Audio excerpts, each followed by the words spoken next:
Good morning everyone price card. എൻ്റെ പേര് മഞ്ജു. ദൈവത്തിന്റെ നാമത്തിന് മഹത്വം ഉണ്ടാകട്ടെ. യേശുക്രിസ്തു കരുണയുള്ളവനാണ്, ദീർഘക്ഷമയുള്ളവനാണ്. സ്നേഹമില്ലാതെ ഒരിക്കൽ പോലും പെരുമാറിയിട്ടില്ല. നമ്മൾ പാപികളായിരുന്നപ്പോൾ തന്നെ, നമ്മുടെ പാപം കൊണ്ടാണ് നമ്മൾ വീണുപോയെന്ന് ഓർത്തോണം. ആ പാപികളായിരുന്നപ്പോൾ തന്നെ ഈ ലോകത്തിലേക്ക് വന്ന് നമ്മളെ രക്ഷിച്ച ദൈവം അല്ലെ. അപ്പോൾ ദൈവത്തിന്റെ സ്നേഹത്തെ പറ്റിയാണ് നമ്മൾ വാദോരാതെ സംസാരിക്കുന്നത്. ദൈവം ഒരുപാട് സ്നേഹമുള്ളവരാണ്. അപ്പൊ അതോടൊപ്പം തന്നെ നമ്മൾ ഒരിക്കൽ പോലും മറന്നു പോകരുതാത്തൊരു കാര്യമാണ് ദൈവം നീതിമാനാണ്, ന്യായമുള്ളവനാണ് എന്നുള്ള കാര്യം. അപ്പൊ നമ്മള് മറ്റുള്ളവരെ അളക്കാൻ ഉപയോഗിക്കുന്ന അതേ കോല് കൊണ്ട് തന്നെ, അതേ മെഷർമെന്റ് കൊണ്ട് തന്നെയാണ് നമ്മളെയും ദൈവം അളക്കുന്നത് എന്നുള്ളൊരു കാര്യം നമ്മൾ എപ്പോഴും മനസ്സിലാക്കി വെക്കുക അല്ലെ. നമ്മൾ മറ്റുള്ളവരോട് എങ്ങനെ പെരുമാറുന്നു അതേ രീതി തന്നെയാണ് നമ്മളോടും ദൈവം പെരുമാറാൻ പോകുന്നത്. അത് എന്തുകൊണ്ടാന്ന് വെച്ചാൽ ദൈവം നീതിയുള്ളവനാണ് അല്ലെ. കരുണയുണ്ട്, വാസ്തവം. ആരും നശിച്ചു പോകണമെന്ന് ദൈവം ഒരിക്കൽ പോലും താല്പര്യപ്പെടുന്നില്ല. അതോടൊപ്പം തന്നെ വളരെയധികം നീതിമാനായ ദൈവമാണ് യേശുക്രിസ്തു. അപ്പൊ അതിനെപ്പറ്റിയാണ് എനിക്കിന്ന് സംസാരിക്കാനുള്ളത്. മുമ്പോട്ട് പോകുന്നതിന് മുമ്പായിട്ട് നമുക്കൊന്ന് പ്രാർത്ഥിക്കാം. പ്രാർത്ഥിച്ചതിന് ശേഷം സംസാരിക്കാം. കർത്താവേ, ഈ സമയത്ത് നന്ദി പറയുന്നു. ഒരു ദിവസത്തോടെ ഞങ്ങൾക്ക് തന്നതിന്റെ നന്ദി പറയുന്നു. കരുണയുള്ള ദൈവം അങ്ങ് കർത്താവ്. ഞങ്ങളുടെ പാപങ്ങൾ ഒരിക്കൽ പോലും കണക്ക് കൂട്ടാതെ കർത്താവെ, അങ്ങയുടെ രക്തം കൊണ്ട് ഞങ്ങൾ വാശുകയും ഞങ്ങൾ വീണ്ടെടുക്കുകയും ഞങ്ങൾക്കൊന്നൊരു ജീവൻ തരുവാൻ ചെയ്ത ദൈവം കർത്താവ്, നീതിമായ ദൈവമേ, അങ്ങയുടെ നീതിക്കനുസരിച്ചുള്ള ജീവൻ നയിക്കാനുള്ള കൃപ ഞങ്ങൾക്ക് തരണമെന്ന് അപേക്ഷിക്കുന്നു. യേശുവിൻ നാമത്തിൽ തന്നെ ആമേൻ. കർത്താവെ, അങ്ങയുടെ സ്നേഹത്തിനായിട്ട് നന്ദി പറയുന്നു. ഹോളി സ്പിരിറ്റ് ഗോഡിനോട് പിതാവെ, അങ്ങയുടെ സ്നേഹത്തിനായിട്ട് നന്ദി പറയുന്നു. യേശുവിൻ നാമത്തിൽ തന്നെ ആമേൻ. നമ്മൾ മത്തായി സുവിശേഷത്തിലേക്ക് പോകുമ്പോൾ 7ാമത്തെ ചാപ്റ്റർ 2ാമത്തെ വാക്ക് ഇങ്ങനെ പറയണത്. മത്തായി എഴുതിയ സുവിശേഷത്തിന്റെ 7ാമത്തെ അധ്യായത്തിന്റെ 2ാമത്തെ വാക്ക് ഇങ്ങനെ പറയുന്നത്, നിങ്ങൾ വിധിക്കുന്ന വിധിയാൽ നിങ്ങളെയും വിധിക്കും, നിങ്ങൾ അളക്കുന്ന അളവിനാൽ നിങ്ങൾക്കും അളന്നു കിട്ടും. ഇനി ലൂക്കോസിലേക്ക് പോകുമ്പോൾ ഇങ്ങനെ തന്നെ പറയുന്നുണ്ട്. ലൂക്കോസിന്റെ 6ാമത്തെ ചാപ്റ്ററിന്റെ 37 38 ഇങ്ങനെയാണ് പറഞ്ഞിരിക്കുന്നത്. വിധിക്കരുത്, എന്നാൽ നിങ്ങളെയും വിധിക്കയില്ല. ശിക്ഷയ്ക്ക് വിധിക്കരുത്, എന്നാൽ നിങ്ങൾക്കും ശിക്ഷാവിധി ഉണ്ടാകുകയില്ല. വിടുവിൻ, എന്നാൽ നിങ്ങളെയും വിടുവിക്കും. കൊടുപ്പിൻ, എന്നാൽ നിങ്ങൾക്കും കിട്ടും. അമർത്തിക്കുലുക്കി കവിയുന്നൊരു നല്ല അളവ് നിങ്ങളുടെ മടിയിൽ തരും. നിങ്ങൾ അളക്കുന്ന അളവിനാൽ നിങ്ങൾക്ക് അളന്നു കിട്ടും അല്ലെ. അപ്പോ ഈ രണ്ട് വാക്കുകൾ എനിക്ക് രണ്ട് കാര്യങ്ങൾ ഇവത്തിൽ പറയാനുള്ളത് എന്താണെന്ന് വെച്ചാൽ, ഇപ്പൊ പ്രത്യേകിച്ച് ലൂക്കോസിന്റെ സുവിശേഷത്തിന്റെ ഈ 6ാമത്തെ ചാപ്റ്ററിന്റെ 37 38 പ്രത്യേകിച്ച് 38ാമത്തെ വാക്കിനെ പറ്റി ഒരു കാര്യം എനിക്ക് പ്രത്യേകിച്ച് പറയാനുള്ളത് എന്താന്ന് വെച്ച് കഴിഞ്ഞാല്, ഈ വാക്കുകൾ കൊടുപ്പിൻ, ഈ വചനം കൊടുപ്പിൻ എന്നാൽ നിങ്ങൾക്ക് കിട്ടും, അമർത്തി കുലുക്കി കവിയുന്ന നല്ല അളവ് നിങ്ങൾക്ക് മടിയിൽ തരും എന്നുള്ളൊരു വാക്ക് വളരെയധികം മിസ്യൂസ് ചെയ്യപ്പെട്ടിരിക്കുന്ന ഒരു വാക്കാണ്. എന്ന് പറഞ്ഞാല് പല ആൾക്കാരും എന്താ പറയണ, മറ്റുള്ളവരുടെ കയ്യിൽ നിന്നും പണം എടുക്കുന്നതിന് വേണ്ടി ഉപയോഗിച്ചിരിക്കുന്ന വാക്കാണിത്. എന്ന് പറഞ്ഞാൽ ചില പാസ്റ്റർമാരെങ്കിലും ഒരുപാട് പാസ്റ്റർമാരുണ്ടെന്നുള്ള കാര്യം നമുക്കറിയാം. ഒരുപാട് ചർച്ചുകളുണ്ട്. ഗ്ലോബലായിട്ട് ഒരു ചർച്ച ഉള്ളെങ്കിൽ ഒരുപാട് വേറെ വേറെ ചർച്ചുകളുണ്ട്. ഒരുപാട് ചർച്ചുകൾ വരുന്നുണ്ട്. എല്ലാത്തിനോട് കൂടി വരുന്നതാണ് ഒരു ദൈവത്തിന്റെ ബോഡി എന്ന് പറയുന്നത്. അപ്പൊ അവിടെ ഉള്ള പല ചർച്ചുകളിലെ പാസ്റ്റർമാര് ഈ വചനം ഉപയോഗിച്ച് ആളുകളുടെ കയ്യിൽ നിന്ന് ഒരുപാട് പണം തട്ടിയെടുത്തിട്ടുള്ള കാര്യങ്ങളുണ്ട് അല്ലെ. നിങ്ങൾ കൊടുക്കുമ്പോൾ അത് നിങ്ങൾക്ക് അമർത്തി കുലുക്കി തരും എന്നുള്ള കാര്യം. അപ്പൊ നമ്മൾ ബൈബിൾ വായിക്കുമ്പോൾ ഒരു കാര്യം എപ്പോഴും ശ്രദ്ധിക്കേണ്ട കാര്യം എന്താന്ന് വെച്ച് കഴിഞ്ഞാൽ, ഒരു വാക്ക് മാത്രം എടുത്തിട്ട് ഇന്റർപ്രറ്റ് ചെയ്യാൻ നമ്മൾ ഒരിക്കൽ പോലും ശ്രമിക്കരുത് അല്ലെ. ഒരൊറ്റ വചനം മാത്രം എടുത്തിട്ട് അതിങ്ങനെയാണ് ദൈവം പറയുന്നതെന്ന് അങ്ങനെ അങ്ങോട്ട് നമ്മൾ അങ്ങ് വിചാരിക്കരുത്. അങ്ങനെ വരുമ്പോ എന്താ പറ്റുമെന്ന് വെച്ചാൽ, പിശാച് ചെയ്തതാണ് അങ്ങനത്തെ പരിപാടി. പിശാചാണ് അങ്ങനത്തെ പരിപാടി ചെയ്യുന്നത്. എന്തുകൊണ്ട് ഞാൻ അങ്ങനെ പറഞ്ഞു വെച്ച് കഴിഞ്ഞാല്, പിശാച് മനുഷ്യൻ ഇൻഫ്ലുവൻസ് ചെയ്യും അങ്ങനത്തെ രീതിയിൽ. യേശുക്രിസ്തുവിനെ പരീക്ഷിക്കുന്നതിന് വേണ്ടി പോകുന്ന സമയത്ത് അല്ലെ, പിശാച് പോയ സമയത്ത് മത്തായിയിൽ നമുക്ക് കാണാം, ലൂക്കോസ് സുവിശേഷം 4ാമത്തെ ചാപ്റ്ററിൽ നമുക്ക് കാണാവുന്നതാണ്. പിശാച് ഓരോ വാക്കുമായിട്ട് വരുന്നത് അല്ലെ, ഓരോ വാക്കുമായിട്ട് വരുന്നത്. നീ ഗോപുരത്തിന് പൊക്കത്തിന് താഴേക്ക് ചാടിക്കോ, ഏഞ്ചൽസിനെ കാവൽ നിർത്തിയിട്ടുണ്ടല്ലോ എന്നൊക്കെ ഇങ്ങനെ പറയുമ്പോ അല്ലെ, ഈ കല്ലിന് നീ അങ്ങോട്ട് അപ്പമാക്കി തീർത്തോ, അപ്പൊ ഏഞ്ചൽസിനെ കാവലാക്കി നിർത്തിയിട്ടുണ്ടെന്നൊക്കെ പറയുമ്പോ അത് എന്താ പറയണ, 91ാമത്തെ സങ്കീർത്തനത്തിൽ പറയുന്ന വാക്കുകൾ. പക്ഷെ അവൻ അവിടെ പറയുമ്പോ ഒരു പോർഷൻ മാത്രം എടുത്തിട്ട്, ഒരു വാക്ക് മാത്രം എടുത്തിട്ട് സംസാരിക്കുന്നത് അല്ലെ? മിസ്അണ്ടർസ്റ്റാൻഡിങ് ഉണ്ടാക്കത്തക്ക രീതിയിൽ. അപ്പൊ നമ്മള് ഒരു വാക്ക് മാത്രം എടുത്ത് നമ്മള് വായിക്കുമ്പോൾ അത് മനസ്സിലാക്കാൻ ശ്രമിക്കുമ്പോൾ നമുക്ക് ഒരുപാട് മിസ്അണ്ടർസ്റ്റാൻഡിങ് ഉണ്ട്. അപ്പൊ അങ്ങനെ നമ്മൾ ഒരുപാട് മിസ്ലീഡ് ചെയ്യപ്പെടാൻ അല്ലെ? വഴിതെറ്റിക്കാനുള്ള ചാൻസ് ഉണ്ട് അല്ലെ? അപ്പൊ അതുകൊണ്ടാണ് ഞാൻ പറഞ്ഞത്, നമ്മൾ ഒരിക്കൽ പോലും ബൈബിൾ വായിക്കുമ്പോൾ വെറുതെ ഒരു വാക്ക് മാത്രമായിട്ട് എടുത്ത് വായിക്കരുത്. ആ ചാപ്റ്റർ കംപ്ലീറ്റ് വായിക്കുക. അപ്പൊ നമുക്കറിയാം, ഇപ്പൊ ഞാൻ പറഞ്ഞ വാക്ക് ലൂക്കോസ് സുവിശേഷത്തിന്റെ 6-ാമത്തെ ചാപ്റ്ററിന്റെ 38-ാമത്തെ വാക്ക് വെറുതെ നമ്മളിങ്ങനെ വായിക്കുമ്പോൾ നമുക്ക് മനസ്സിലാകുന്നു, കൊടുക്കുക എന്ന് പറഞ്ഞാൽ ഫൈനാൻഷ്യലി കൊടുക്കുക, അല്ലെങ്കിൽ മെറ്റീരിയൽ ആയിട്ടുള്ള അല്ലെ? നമുക്ക് കുറച്ച് സാമ്പത്തികമായിട്ടുള്ള അല്ലെങ്കിൽ വേറെ ഏതെങ്കിലും കാര്യം സാധനങ്ങൾ നമ്മൾ ഈ ലോകത്തുള്ള സാധനങ്ങൾ കൊടുക്കുക. അപ്പൊ നിങ്ങൾ കൊടുക്കുമ്പോൾ അത് നിങ്ങൾക്ക് നല്ല അമർത്തി കുലുക്കി കിട്ടും അല്ലെ? ഇഷ്ടംപോലെ ദൈവം തരാൻ പോവാണ് എന്നാണ് നമുക്കിത് ഒറ്റ വാക്കായിട്ട് വായിക്കുമ്പോൾ മനസ്സിലാക്കുന്നത്.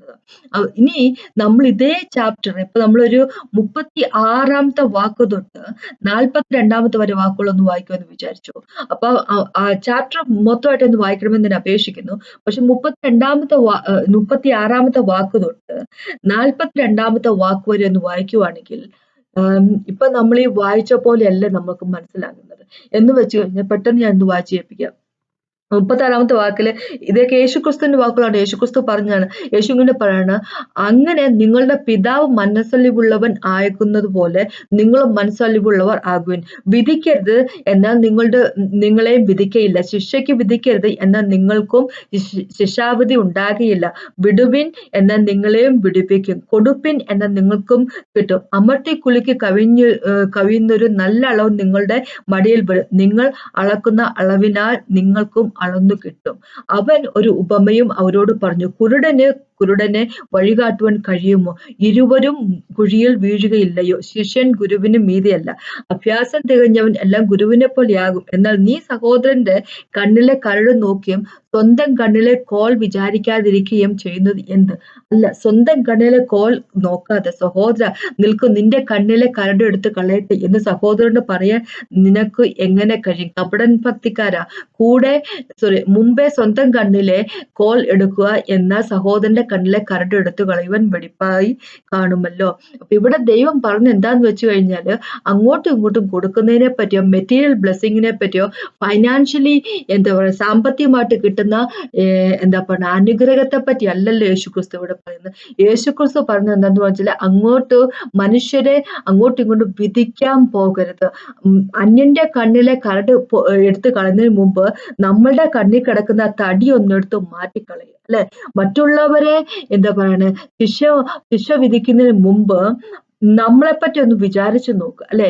അങ്ങനെ അവര് ശിക്ഷ വിധിക്കാതിരിക്കട്ടെ അല്ലെ? എന്നാ പറഞ്ഞു ദൈവം യേശുക്രിസ്തു തന്നെ പറയുന്നത്, താൻ ഈ ലോകത്തിലേക്ക് വന്ന് ശിക്ഷ വിധിക്കാൻ വേണ്ടിയല്ല, ആരെയും വിധിക്കുന്നതിന് വേണ്ടി, രക്ഷപ്പെടുത്തുന്നതിന് വേണ്ടി മാത്രമാണ്. രക്ഷപ്പെടുത്തുന്നതിന് വേണ്ടി, രക്ഷയ്ക്കായിട്ടാണ് ദൈവം വന്നിരിക്കുന്നത്. നഷ്ടപ്പെട്ടു പോയവരെ രക്ഷപ്പെടുത്തിയെടുക്കുന്നതിന് വേണ്ടിയാണ് യേശുക്രിസ്തു വന്നിരിക്കുന്നത്. പക്ഷെ അങ്ങനെയാണെങ്കിൽ പോലും ഒരു ന്യായവിധിയുടെ ദിവസം വരുന്നു. നമ്മളെല്ലാവരും യേശുവിന്റെ ന്യായ സിംഹാസനത്തിന്റെ ന്യായവിധിക്ക് ആയിട്ട് യേശു ഇരിക്കുന്ന സിംഹാസനത്തിന് മുമ്പിൽ നിൽക്കേണ്ട ദിവസം വരുന്നുണ്ട്. White throne judgment. അത് വരും. അത് ഡിഫറെന്റ് ആയിട്ടുള്ള കാര്യം. പക്ഷേ അപ്പൊ അതിനെപ്പറ്റി യേശു പറയുക വെച്ചാല്, എന്നെ നിങ്ങൾ വിശ്വസിച്ചില്ലേ കുഴപ്പമില്ല അല്ലെ? പക്ഷേ ആ ന്യായവിധിയുടെ ദിവസം എന്താ നിങ്ങൾ ജഡ്ജ് ചെയ്യാൻ പോകുന്നത്? ഞാൻ പറയുന്ന വാക്കുകളാണ് നിങ്ങളെ ജഡ്ജ് ചെയ്യാൻ പോകുന്നത് അല്ലെ? എന്നാ യേശു പറഞ്ഞിരിക്കുന്നത്. അപ്പൊ നമ്മളോട് ജഡ്ജ് ചെയ്യാൻ വേണ്ടി ദൈവം പറഞ്ഞിട്ടില്ല. അപ്പൊ ഈ വാക്കുകള് പലരും ഈ വാക്കും 38-ാമത്തെ വാക്ക് ലൂക്കോസ് സുവിശേഷന്റെ 6-ാമത്തെ ചാപ്റ്റർ 38-ാമത്തെ വാക്ക് വളരെയധികം മിസ്യൂസ് ചെയ്യപ്പെട്ടിരിക്കുന്ന ഒരു വാക്കാണ് അല്ലെ? കൊടുപ്പിൻ, എന്നാൽ നിങ്ങൾക്ക് കിട്ടും. അമർത്തി കുലുക്കി കവിഞ്ഞൊരു നല്ല അളവ് നിങ്ങളുടെ മടിയിൽ വരും. നിങ്ങൾ അളക്കുന്ന അളവിനേക്കാൾ നിങ്ങൾക്ക് അളക്കും. എന്നാൽ ചിലരെങ്കിലും പിന്നെയും ചോദിക്കും, അപ്പൊ എങ്ങനെ നിങ്ങൾക്ക് പറയാൻ പറ്റും? ദൈവം ഇവിടെ പറഞ്ഞിരിക്കുന്നത് കൊടുപ്പിൻ എന്നാണല്ലോ അല്ലെ? അപ്പൊ കൊടുത്തു കഴിഞ്ഞാൽ അമർത്തി കുലുക്കി കവിഞ്ഞൊരു നല്ല അളവ് നിങ്ങളുടെ മടിയിൽ വരും. അപ്പൊ ഒരു കാര്യം മനസ്സിലാക്കുക, നമ്മള് കൊടുക്കുന്നത് കൊണ്ടല്ല ദൈവം നമ്മൾക്ക് തരുന്നത് അല്ലെ? നമ്മള് ഒരു പ്രവൃത്തി ചെയ്യുന്നത് കൊണ്ടല്ല നമ്മളെ ദൈവം അനുഗ്രഹിക്കുന്നത്. ദൈവത്തിന്റെ അനുഗ്രഹത്തിന് പാത്രമാകാൻ മാത്രം ഒരു കഴിവുകളോ ഒരു പ്രവൃത്തികളോ ചെയ്യുന്ന വ്യക്തികളല്ല നമ്മൾ എന്നെപ്പോഴും മനസ്സിലാക്കുക. അവന്റെ കൃപ മാത്രമാണ് നമ്മളെ താങ്ങി നിർത്തുന്നത്. അവന്റെ കൃപ മാത്രമാണ് നമ്മൾ തേടിയെത്തുന്നത്. അവന്റെ സ്നേഹം നമ്മളെ തേടിയെത്തുകയാണ് ചെയ്യുന്നത്. അവൻ സ്നേഹിച്ചുകൊണ്ടാണ് നമ്മൾ ദൈവത്തെ തിരിച്ച് സ്നേഹിക്കുന്നത്. യേശുക്രിസ്തു നമ്മളെ സ്നേഹിച്ചില്ല എങ്കിൽ ഹോളി സ്പിരിറ്റ് ഗോഡ് നമ്മളെ സ്നേഹിക്കാൻ ഹെൽപ്പ് ചെയ്യുന്നില്ലെങ്കിൽ ഒരു വ്യക്തിക്ക് പോലും വേറൊരാളെ സ്നേഹിക്കാൻ സാധിക്കത്തില്ല, ദൈവത്തെ സ്നേഹിക്കാൻ സാധിക്കത്തില്ല, അല്ലെ? അപ്പൊ ദൈവത്തിന്റെ കൃപയാണ്, ദൈവം നമ്മൾക്ക് തരുന്നതാണ്. നമ്മുടെ ദൈവം നമ്മളോട് കാണിക്കുന്ന ഒരു കൃപയാണ് നമ്മുടെ അനുഗ്രഹം എന്നുള്ളത്, അല്ലെ? ഇപ്പൊ സങ്കീർത്തനക്കാരൻ ഡേവിഡ് തന്നെ പറഞ്ഞിരിക്കുന്ന കാര്യം എന്താ പറഞ്ഞ, യങ് ലയൺ, അല്ലെ? സിംഹത്തിന്റെ കുഞ്ഞ്, അവന് പട്ടിണി വന്നേക്കും, പക്ഷെ ദൈവത്തെ ഭയക്കുന്ന ഒരു വ്യക്തിക്ക് ഒന്നും പട്ടിണി വരത്തില്ല. കാര്യം എന്താന്ന് വെച്ചാൽ ഒന്നിനും കുറവുണ്ടാവത്തില്ല. കാരണം കുറവുണ്ടാക്കാൻ ദൈവം നമുക്ക് സമ്മതിക്കത്തില്ല. ദൈവം നമ്മുടെ ആട്ടിടയനാണ്, അല്ലെ? പച്ചയായ പുൽത്തകിടിലേക്ക് നയിക്കുന്നവൻ, അല്ലെ? സ്റ്റില്ലായിട്ടുള്ള വാട്ടറിലേക്ക് നയിക്കുന്നവൻ, നമുക്ക് റെസ്റ്റ് തരും, നമുക്ക് ആവശ്യമുള്ള ഭക്ഷണങ്ങളും സാധനങ്ങളും തുണിയും വീടും എല്ലാം തരുന്ന അവനാണ്, അവന്റെ ഹൃദയമാണ്. നമ്മൾ അങ്ങോട്ട് അമ്മയ്ക്ക് കുലുക്കി മറ്റുള്ളവർക്ക് കൊടുക്കുന്നുണ്ടെങ്കിൽ നമുക്ക് അമ്മയ്ക്ക് കുലുക്കി കൊടുക്കുന്നു. പക്ഷെ അതേ സമയത്ത് എനിക്ക് വേറൊരു കാര്യം പറയുന്നുണ്ടെന്ന് വെച്ച് കഴിഞ്ഞാല്, എല്ലാവർക്കും മറ്റും ഉള്ളൊരു ഹൃദയമല്ല മറ്റുള്ളവർക്ക് കൊടുക്കുക എന്നുള്ള ഒരു മനസ്സും ഒരു ഹൃദയം, അല്ലെ? എല്ലാവരും മറ്റും കാണിക്കുന്ന ഒരു ഹൃദയമല്ലത്, എല്ലാവരും മറ്റും കാണിക്കുന്ന ഒരു സ്വഭാവമല്ല. ചില ആൾക്കാർക്ക് ആ ഒരു മനസ്സുണ്ട്, മറ്റുള്ളവരെ സഹായിക്കാനും കൊടുക്കാനും ഒക്കെ ഉള്ള ഒരു മനസ്സുണ്ട്. അപ്പൊ അങ്ങനെ കൊടുക്കുന്ന ആൾക്കാർക്ക് ദൈവം എന്താ പറയാ അനുഗ്രഹിക്കുക തന്നെ ചെയ്യും. എന്തുകൊണ്ടാന്ന് വെച്ച് കഴിഞ്ഞാല് പാവപ്പെട്ടവരെയും ദൈവം ഇതിനെ പറഞ്ഞിരിക്കുന്നതല്ല, പൂർ ആൻഡ് നീഡി, അല്ലെ? പാവപ്പെട്ട ആൾക്കാരെ ഹെൽപ്പ് ചെയ്യുക, ആവശ്യമുള്ളവരെ സഹായത്തിന് ആവശ്യമുള്ള സഹായിക്കുക, അതൊക്കെ ദൈവത്തിന്റെ കിങ്ഡത്തിന്റെ പാർട്ടാണ്, ദൈവത്തിന്റെ കമാൻഡ്മെന്റ് ആണ്. അപ്പൊ അതൊക്കെ ചെയ്യാൻ താല്പര്യമുള്ള ആൾക്കാരോട്, അങ്ങനെ ചെയ്യുന്ന ആൾക്കാർക്ക് ദൈവം അതിനുള്ള റിസോഴ്സസ്, അല്ലെ, അതിനൊക്കെ ഉള്ള ഉപാധികൾ കൊടുത്തുകൊണ്ടിരിക്കും. ഒരു പണം കൊടുത്ത് മറ്റുള്ള ഹെൽപ്പ് ചെയ്യുന്ന ആൾക്കാരാണെങ്കിൽ അവർക്ക് പണം ദൈവം കൊടുത്തിരിക്കും, അല്ലെ? കാരണം വെച്ചാല് ഇവര് വഴി ദൈവത്തിന്റെ ബ്ലെസ്സിങ് മറ്റുള്ള ആൾക്കാരിലേക്ക് ചെല്ലുമല്ലോ, അതിനുവേണ്ടി, അല്ലെ? അല്ലാതെ നമ്മള് എന്താ പറയുക, നമ്മള് ഭയങ്കരമായിട്ട് മറ്റുള്ളവർക്ക് വാരിക്കോരി കൊടുക്കുമ്പോൾ ഞാൻ ഇങ്ങനെ ഭയങ്കരമായിട്ട് അനുഗ്രഹിക്കപ്പെടാൻ പോവാ. അപ്പൊ അതൊക്കെ ഒരുപാട് മിസ്അണ്ടർസ്റ്റാൻഡിങ് ഉണ്ടാക്കിയ വാക്ക്, ഒരുപാട് മിസ്യൂസ് ചെയ്യപ്പെട്ടിരിക്കുന്ന വാക്കാണ്, അല്ലെ? എപ്പോഴും മനസ്സിലാക്കുക, നമ്മൾ കൊടുക്കുന്നുണ്ടല്ല, നമ്മൾ ചെയ്യുന്ന ഒരു പ്രവൃത്തി കൊണ്ടല്ല ദൈവം നമ്മളെ സ്നേഹിക്കുന്നത്. ദൈവത്തിന്റെ കരുണയാണ്. ദൈവത്തിന്റെ ഹൃദയം ഒരു പിതാവിന്റെ ഹൃദയമാണ്, അല്ലെ? നമ്മുടെ കുഞ്ഞുങ്ങളോട് എത്രമാത്രം കരുണയുള്ളവരായിരിക്കുന്നു, നമ്മുടെ കുഞ്ഞുങ്ങൾ എപ്പോഴും ബെറ്റർ ആയിരിക്കണം ദൈവം ആഗ്രഹിക്കുന്നുണ്ടോ, അതുപോലെ തന്നെയാണ്, അല്ലെ? അപ്പൊ അതേ സമയത്ത് എനിക്കൊരു കാര്യം പറയാനുള്ളത് വെച്ചാല്, നമ്മൾ കൊടുക്കാൻ മനസ്സുള്ളവരായിരിക്കുക, അല്ലെ? നമ്മളിപ്പോ തയ്ത്ത് കൊടുക്കാത്തവരാണെങ്കിൽ നമ്മൾ ചർച്ചിന്റെ കാര്യങ്ങൾ എങ്ങനെ നടക്കും, അല്ലെ? ചർച്ചിന്റെ ഓരോ കാര്യങ്ങൾ, ഓരോ മീറ്റിങ്ങിലേക്ക് ഓരോ കാര്യങ്ങൾ എങ്ങനെ നടക്കും? അപ്പൊ നമ്മൾ തയ്ത്ത് കൊടുക്കുന്നവരായിരിക്കുക. അതന്നെ ദൈവം പറഞ്ഞിരിക്കുന്നത്, തയ്ത്ത് കൊണ്ടുവരിക. കാരണം എന്റെ എന്താ പറയാ ആലയത്തിൽ ഭക്ഷണം ഉണ്ടാകുമല്ലോ എന്ന് ദൈവം ചോദിച്ചിരിക്കുന്നു. അപ്പൊ നമ്മള് എന്താ പറയുക കൊടുക്കുന്നവരായിരിക്കും, അത് വേറൊരു കാര്യം. പിന്നെ രണ്ടാമത്തെ കാര്യം പറയണം എന്ന് ഞാൻ താല്പര്യപ്പെടുന്നത് എന്താന്ന് വെച്ച് കഴിഞ്ഞാൽ, വിധിക്കരുത് ദൈവം പറഞ്ഞിരിക്കുന്നത്, എന്നാൽ നിങ്ങളെയും വിധിക്കയില്ല, ശിക്ഷയ്ക്കു വിധിക്കരുത്, എന്നാൽ നിങ്ങൾക്കും ശിക്ഷാവിധി ഉണ്ടാകില്ല, വിടുവിൻ എന്നാൽ നിങ്ങളെ വിടുപ്പിക്കുക. വിധിക്കരുത്, വിധിക്കയില്ല, ശിക്ഷയ്ക്ക് വിധിക്കരുത്, എന്നാൽ നിങ്ങൾക്കും ശിക്ഷാവിധി ഉണ്ടാകില്ല എന്ന് പറയുന്നത്, എപ്പോഴും നമ്മൾ ഒരു കാര്യം മനസ്സിലാക്കുക, ദൈവം പറയുന്നത് നമ്മൾ ആരെയെങ്കിലും വിധിക്കുന്നില്ല എങ്കിൽ ആൾക്കാർ നമ്മളെ വിധിക്കത്തില്ല എന്നുള്ളതല്ല ഇവിടെ ദൈവം പറയുന്ന. ദൈവം നമ്മളോട് ഒരിക്കൽ പോലും ഗ്യാരണ്ടി പറഞ്ഞിട്ടില്ല മറ്റുള്ളവരുടെ സ്വഭാവം, മറ്റുള്ളവർ നമ്മളെ എങ്ങനെ ട്രീറ്റ് ചെയ്യും എന്നതിനെ പറ്റി ഒരു ഗ്യാരണ്ടി ദൈവം ഒരിക്കൽ പോലും പറഞ്ഞിട്ടില്ല, അല്ലെ? അതേസമയത്ത് ദൈവം പറഞ്ഞിട്ടുണ്ട്, മറ്റുള്ളവരെ ട്രസ്റ്റ് ചെയ്യുന്നൊരു എങ്ങനെയാന്ന് വെച്ചാൽ, മനുഷ്യരെ ട്രസ്റ്റ് ചെയ്യുന്നവര് ശപിക്കപ്പെട്ടവരാന്ന് പറഞ്ഞിട്ടുണ്ട്. കാരണം മനുഷ്യരുടെ സ്വഭാവം അങ്ങോട്ടും ഇങ്ങോട്ടും മാറി മറിഞ്ഞൊക്കെ ഇരിക്കും, നമ്മളുടെ കംഫോർട്ട് അനുസരിച്ച് മാറി മറിഞ്ഞിരിക്കും, അല്ലെ? നമുക്ക് താല്പര്യമുള്ള രീതിയിൽ അങ്ങോട്ടും ഇങ്ങോട്ടും മാറി മറിഞ്ഞിരിക്കും. നമ്മളോട് ദൈവത്തിന്റെ ശിഷ്യന്മാരോട്, യേശുവിന്റെ മക്കളോട് പറഞ്ഞിട്ട്, നിങ്ങൾ പരസ്പരം സ്നേഹിക്കണം, നിങ്ങൾ പരസ്പരം സ്നേഹിക്കുമ്പോൾ ഈ ലോകം മനസ്സിലാക്കും നിങ്ങൾ എന്റെ ശിഷ്യന്മാരെന്നുള്ള കാര്യം ലോകത്തിന് മനസ്സിലാവുമെന്ന് പറഞ്ഞിട്ടുണ്ട്. നമുക്കറിയാം, എന്താ പറയാ, ജോണിന്റെ അകത്ത് 13ാമത്തെ ചാപ്റ്ററിൽ എഴുതിയിരിക്കുന്ന കാര്യം, യോഹന്നാന്റെ എഴുതിയ സുവിശേഷത്തിൽ 13ാമത്തെ ചാപ്റ്ററിൽ എഴുതിയിരിക്കുന്ന കാര്യമാണ്. പിന്നെ നമുക്കറിയാം, ഫിലിപ്പിക്കകത്ത് ലേഖനത്തിൽ പോൾ വഴി ദൈവം പറഞ്ഞിട്ടുള്ള കാര്യം, മറ്റുള്ളവരെ നമ്മൾ കൺസിഡർ ചെയ്യുക, നമ്മളെക്കാളും ബെറ്റർ ആയിട്ട് മറ്റുള്ളവരെ കൺസിഡർ, അവരുടെ താല്പര്യത്തിനനുസരിച്ച്. ആ ദൈവം നമുക്ക് തന്നിരിക്കുന്ന എന്താ പറയുക കമാൻഡ്മെന്റ് ആണ്, നമ്മളത് ഫോളോ ചെയ്തേ പറ്റത്തുള്ളൂ, കൽപ്പനയാണ്, അത് നമ്മൾ ഫോളോ ചെയ്തേ പറ്റത്തുള്ളൂ. പക്ഷെ എത്രമാത്രം ആൾക്കാർ ഫോളോ ചെയ്യുന്നുണ്ട്, അല്ലെ? അപ്പൊ അങ്ങനെ നമ്മൾ പരസ്പരം സ്നേഹിക്കാൻ പറഞ്ഞിരിക്കുന്ന അതേ ദൈവം തന്നെയാണ് നമുക്കറിയാം ഈ മത്തായി സുവിശേഷം 5-ാമത്തെ ചാപ്റ്ററിലേക്ക് വരുമ്പോൾ നമ്മുടെ ദൈവം നമ്മളോട് പറഞ്ഞിരിക്കുന്നത് എന്തെന്ന് വെച്ച് കഴിഞ്ഞാല് ശത്രുവിനെ പോലെ സ്നേഹിക്കുക എന്ന് പറഞ്ഞിരിക്കുന്നു അല്ലെ. നമ്മളെ ശപിക്കുന്ന ആൾക്കാരെ നമ്മൾ അനുഗ്രഹിക്കുക എന്ന് പറയുക അല്ലെ. നമ്മളെ ഇങ്ങനെ മോശപ്പെട്ട രീതിയിൽ ഉപയോഗിക്കുന്ന ആൾക്കാർ, നമ്മളെ പീഡിപ്പിക്കുന്ന ആൾക്കാർ, പെർസിക്യൂട്ട് ചെയ്യുന്ന ആൾക്കാർക്ക് വേണ്ടി നമ്മൾ പ്രാർത്ഥിക്കും അല്ലെ. നമ്മളെ ഹേറ്റ് ചെയ്ത് നമ്മൾ വെറുക്കുന്ന ആൾക്കാർക്ക് നല്ല കാര്യങ്ങൾ ചെയ്യുക എന്ന് പറഞ്ഞിരിക്കും. അപ്പൊ അവിടെ ദൈവം പറഞ്ഞത് എന്താ പറഞ്ഞു വെച്ച് കഴിഞ്ഞാല്, മറ്റുള്ളവരുടെ സ്വഭാവം എങ്ങനെയാണ്, മറ്റുള്ളവർ നമ്മളെ എങ്ങനെയാണ് ട്രീറ്റ് ചെയ്യുന്നത്, അതനുസരിച്ചായിരിക്കരുത് നമ്മളുടെ ബിഹേവിയർ എന്ന് പറഞ്ഞിരിക്കുന്നത് അല്ലെ.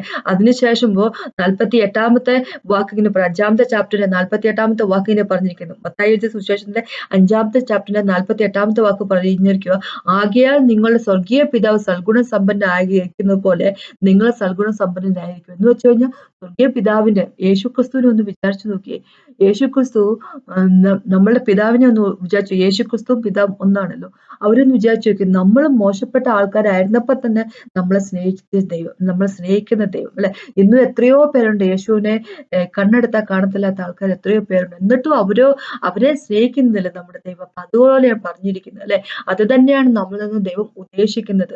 മറ്റുള്ളവരെ എങ്ങനെയാണോ എന്ന് വിചാരിച്ചുകൊണ്ടായിരിക്കട്ടെ നമ്മൾ അവരോടുള്ള പ്രവർത്തനം അല്ലെ.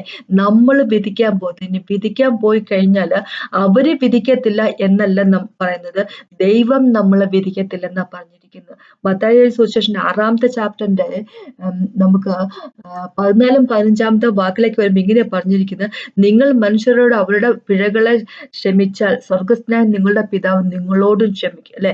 നിങ്ങൾ മറ്റുള്ളവരോട് ക്ഷമിച്ചു കഴിഞ്ഞാൽ അവര് നിങ്ങളോട് ക്ഷമിക്കുമെന്നല്ല ദൈവം പറഞ്ഞിരിക്കുന്നത്, സ്വർഗസ്ഥനായ പിതാവ് നമ്മളോട് ക്ഷമിക്കുമെന്ന് പറഞ്ഞിരിക്കുന്നത്. അവര് ക്ഷമിക്കുകയോ ക്ഷമിക്കാതിരിക്കുകയോ ചെയ്യുന്നുള്ളത് അത് അവരുടെ കാര്യം. നമ്മള് അവരോട് ക്ഷമിക്കുമ്പോൾ നമ്മുടെ പിതാവ് നമ്മളോട് ക്ഷമിക്കും അല്ലെ. 15-ാമത്തെ വാക്ക് ഇങ്ങനെ പറഞ്ഞു, നിങ്ങൾ മനുഷ്യരോട് പിഴകളെ ക്ഷമിക്കാഞ്ഞാലോ നിങ്ങളുടെ പിതാവ് നിങ്ങളുടെ പിഴകളെ ക്ഷമിക്കില്ല അല്ലെ. നമ്മൾ ക്ഷമിക്കുമ്പോൾ നമ്മളോട് ദൈവം ക്ഷമിക്കുന്നു. ഇനി 18-ാമത്തെ സങ്കീർത്തനത്തിലേക്ക് പോകുമ്പോ 25-ാമത്തെ വാക്കോട്ട് നമുക്കറിയാം ഇങ്ങനെയാ പറഞ്ഞിരിക്കുന്നത്, മേഴ്സിഫുൾ ആയിരിക്കുന്നവനോട് കരുണയുള്ളവനോട് അവൻ കരുണ കാണിക്കുന്നവരോട് ദൈവം, ദയാലുക്കളോട് നീ ദയാലുവാകുന്നു അല്ലെ. സങ്കീർത്തനക്കാരൻ ഡേവിഡ് പറഞ്ഞിരിക്കുന്ന കാര്യം, ദയാലുക്കളോട് നീ ദയാലുവാകുന്നു, നിഷ്കളങ്കരോട് നീ നിഷ്കളങ്കനാകുന്നു, നിർമ്മലിനോട് നീ നിർമ്മലനാകുന്നു, വക്രത കാണിക്കുന്ന വ്യക്തികളോട് വക്രത കാണിക്കുന്നു. ദൈവത്തെ പറ്റിയാ പറഞ്ഞിരിക്കുന്നത്. എളിമയുള്ളവർക്ക് ദൈവം എന്താ പറയുക രക്ഷിക്കും, നിഗളിക്കുന്നവരെ നീ താഴ്ത്തുക തന്നെ ചെയ്യും. അപ്പൊ എന്ന് വെച്ച് കഴിഞ്ഞാല്, നമ്മൾ കരുണയുള്ളവനാണെങ്കിൽ ദൈവം നമ്മളോടും കരുണ കാണിക്കും അല്ലെ. നമ്മളെ പറ്റിയാണ് ദൈവം വിചാരിക്കുന്നത്, മറ്റുള്ളവര് നമ്മളുടെ പെരുമാറ്റത്തെ പറ്റിയല്ല വിചാരിക്കുന്നത് അല്ലെ. അതിനെപ്പറ്റി ദൈവം ബോധേഡാകുന്നില്ല. എന്ന് വെച്ചോണ്ട് നമ്മളെ എന്താ പറയണേ, വീടിന് മുമ്പിൽ ഇടുന്ന ചവിട്ടി പോലെ ആർക്ക് വേണമെങ്കിലും ചവിട്ടി കയറി ഇറങ്ങി നടക്കാം എന്നതിനെ പറ്റി ദൈവം പറയുന്നില്ല അല്ലെ.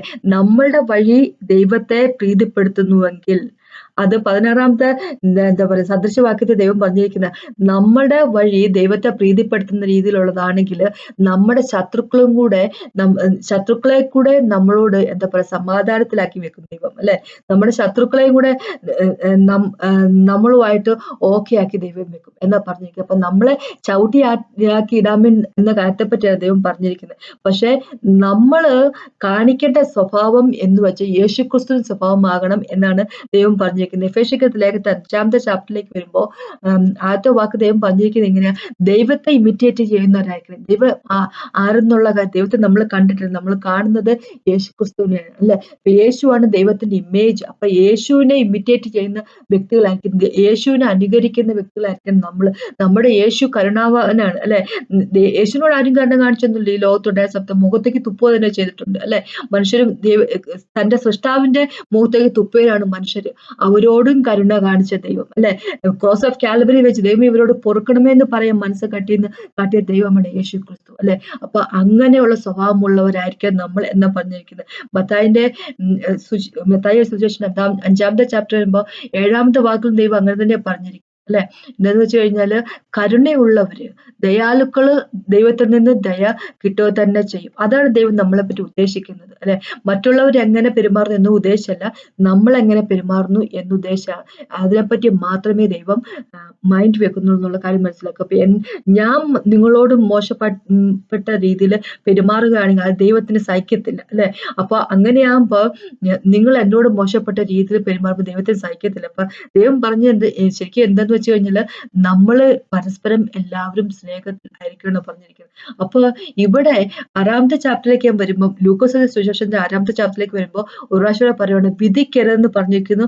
നമ്മളെ ദൈവം വിധിക്കും അല്ലെ. ശിക്ഷയ്ക്ക് വിധിക്കരുത്, എന്നാൽ നിങ്ങളെ ശിക്ഷാവിധിക്ക് നിങ്ങൾക്ക് ശിക്ഷാവിധി ഉണ്ടാകത്തില്ല. വിടുവിക്കൻ എന്നാൽ നിങ്ങളോട് വിടുവിക്കൻ, കൊടുപ്പിൻ എന്നാൽ നിങ്ങൾക്ക് കിട്ടും. അമർത്തി കുലുക്കി കവിഞ്ഞു ഒഴുകുന്ന നല്ല അളവ് നിങ്ങൾക്ക് മടിയിൽ വരും. നിങ്ങൾ അളക്കുന്ന അളവുകോലാൽ നിങ്ങൾക്കും അളന്നു കിട്ടും അല്ലെ. നമ്മൾ ഉപയോഗിക്കുന്ന അളവുകോലാണ് നമ്മൾക്ക് അളന്ന് കിട്ടുന്നത്. നമ്മൾ നന്നായിട്ടിരിക്കുവാണെങ്കിൽ ദൈവം നമ്മളോട് നന്നായിട്ട് തന്നെ പെരുമാറില്ല. 18ാമത്തെ സങ്കീർത്തനത്തിൽ വായിച്ച പോലെ കരുണയുള്ളവരോട് കരുണയോട് തന്നെ ദൈവം പെരുമാറും. മോശപ്പെട്ട വ്യക്തിയോട് ദൈവം മോശമായിട്ടേ പെരുമാറുള്ളൂ.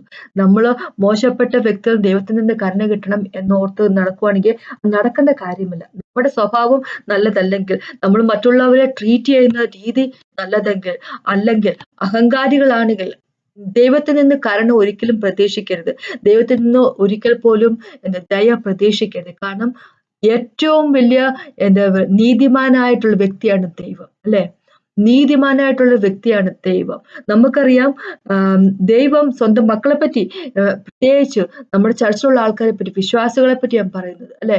അപ്പോ പുറത്തുള്ളവരോട് നമ്മൾ മോശപ്പെട്ട രീതിയിൽ പെരുമാറുന്ന ഒരിക്കൽ പോലും ശ്രമിക്കരുത്. അതല്ല യേശു ക്രിസ്തുവിന്റെ വഴി.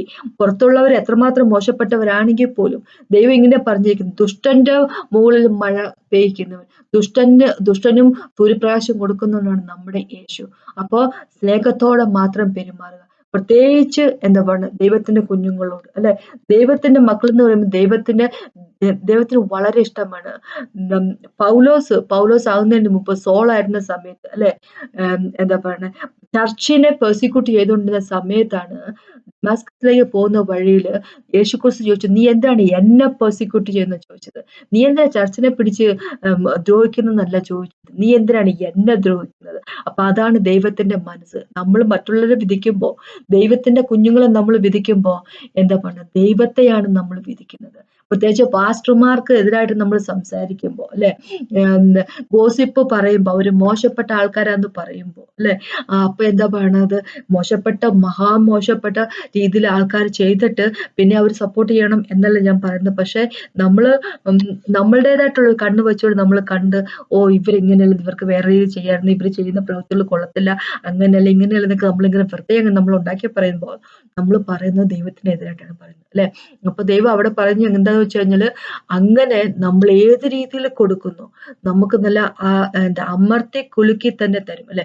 നമ്മൾ ഏത് രീതിയിൽ മറ്റുള്ളവർ ജഡ്ജ് ചെയ്യാൻ പോകുന്നു അതേ അളവിൽ, അതേ നാണയത്തിൽ തന്നെ നമുക്ക് തിരിച്ചു കിട്ടും അല്ലെ. മനുഷ്യര് ചെയ്യുന്ന ഒന്നുമല്ല, പക്ഷെ ദൈവം നമുക്കെതിരായിട്ട് പ്രവർത്തിക്കുവാണെങ്കിൽ അത് വളരെയധികം എന്താ പറയാ, വേദനാജനകമായിരിക്കും. അതാണ് വാസ്തവം അല്ലെ. മനുഷ്യർക്ക് മറ്റുള്ളവരെ ദ്രോഹിക്കുന്നതിന് ഒരു പരിധിയുണ്ട് അല്ലെ.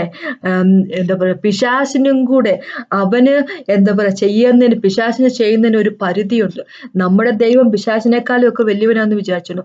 ഭയാനകമാണ് ജീവിക്കുന്ന ദൈവത്തിന്റെ കയ്യിൽ വീഴുന്നത് എന്നാണ് എന്താ പറയുക എബ്രായർക്ക് എഴുതിയ ലേഖനത്തിൽ പറഞ്ഞിരിക്കുന്നത്. വളരെ ഭയാനകമായിട്ടൊരു കാര്യമാണ്.